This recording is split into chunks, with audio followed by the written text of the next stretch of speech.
Hey guys, आज मेरा है डे 4। तो देख सकते हैं हम लोग आज जा रहे हैं फिर कंपनी। तो हमने लोगों ने एक बार कल बनाई थी 700 की दिहाड़ी। तो आपको भी काम करना है तो यहाँ पर आ सकते हैं। और फिर हमारी गर्मा गर्म रोटी पैक होने जा रही हैं लंच में। मेरे भाई हैं, ये भी सकते हैं भाई, इनका भी यूट्यूब चैनल है, लाइक करें कमेंट करें। सिलेंडर भी खाली हो गया, देख सकते हैं आप।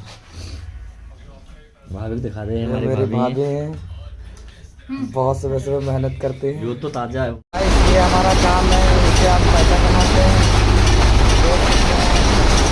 यही काम है हमारा दिहाड़ी। 12 बजे 12:30 हो